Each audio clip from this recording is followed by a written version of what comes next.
why Route 66?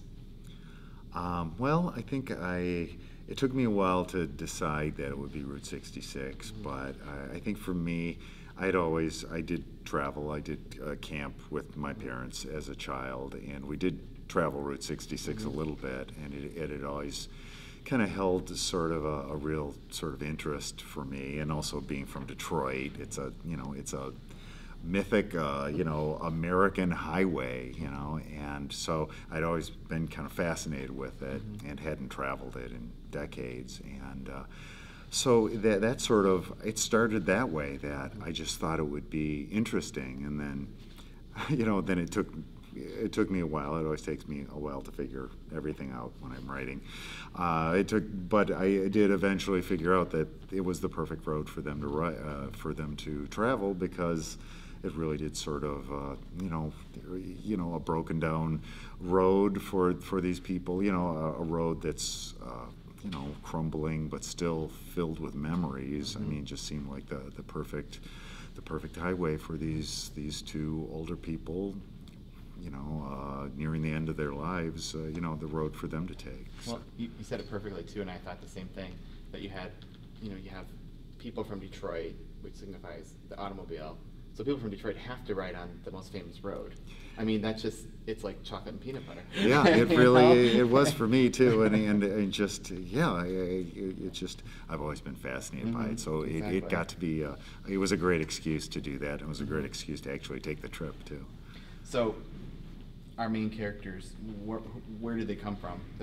Who or what has influenced you to write these two characters, John and Ella? I mean, fascinating, wonderful, beautiful couple. Tell us about them. I think, well, in a lot of ways, John and Ella were certainly influenced by my mom and dad, and it's not my mom and dad by any means. There's still, as you write, histories change, incidents change, and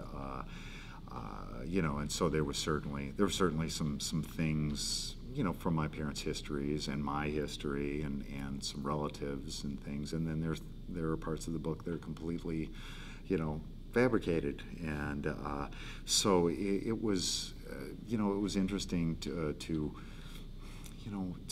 bring back, some of these incidents in my life, in my parents' lives, and it became kind of an important thing for me to do. I started the book shortly after my father died, and I felt like I needed to write something, and I went back to an old short story called Mystery Spot, about an older couple that drives to Disneyland in an RV, and I just took off from there, and that was my starting point. And it wasn't long before, I realized that I was writing about a lot of the things that I had just gone through with my father and his Alzheimer's disease, and so it became, it was a book that I really, something I'm a little hesitant to say that, because sometimes I think, not always great things come from writing as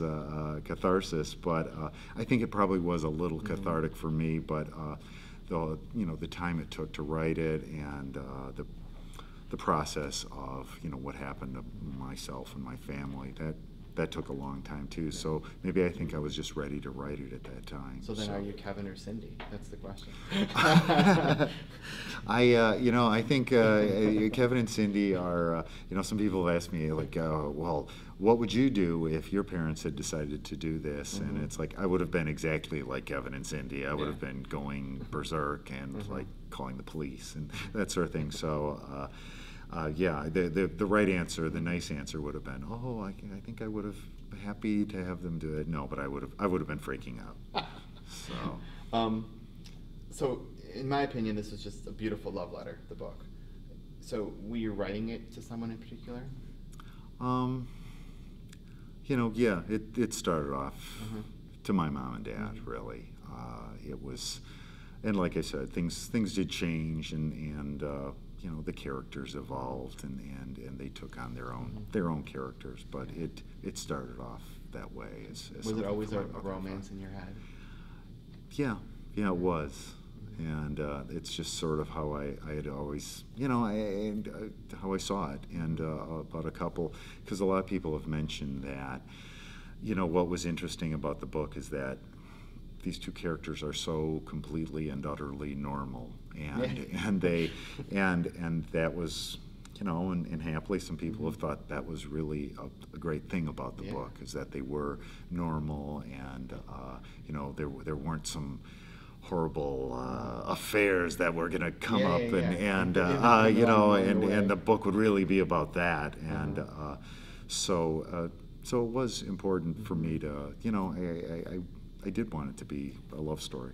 You're right that I love that you said it was normal, because it's true. It's like there were times in my reading the book that it was like walking this line of, you kind of walk the precipice of almost, I wouldn't, absurd almost is a strong word to say, but kind of quirky, but it kind of reined back in, and that's what made it even more normal, that people have these quirks to them, and it didn't tumble into something ridiculous. Yeah. And I love that about the book. I think that was really great. Oh, good. Well, so in secondhand, you tackled the flea markets and kind of the secondhand stores and things like that. And in Leisure Seeker, you've got, as one reviewer called it, was a dangerous book for old people. This love story travelogue, insight into a couple dealing with some pretty serious illnesses. So are there any other topics you want to tackle, or any other things how do those, first of all, how do those two come about? Were you like really into the secondhand stores and things like that, and then you thought, I want to write a book about that? You kind of touched upon why you wrote Leisure Seeker, but is that how it kind of plays out sometimes? I'd always been fascinated with old things and old culture and old technology, and so I was, and I still kind of am, I love old things, and our house is furnished with lots of old stuff, and so that was kind of an interesting thing. But what happened that made me kind of start thinking about that book was that I was helping a friend clean out his childhood home, and his mom and dad had lots of great stuff, and it just started me thinking, what if somebody who does this for a living had to do that for their own home? And really that was kind of where I started, and it really grew out of a lot of monologues for Richard, the main character in Secondhand, and so that's really how that came about. But I mean, it really is born of my love for old things, and it seems to be something I keep writing about in different ways. Different love of old things. Yes, and different kinds of old things, and from different. Certainly for John and Ella, they're not old things; they're just things. Things that they had, and so a lot of their character, I think, is revealed through their stuff.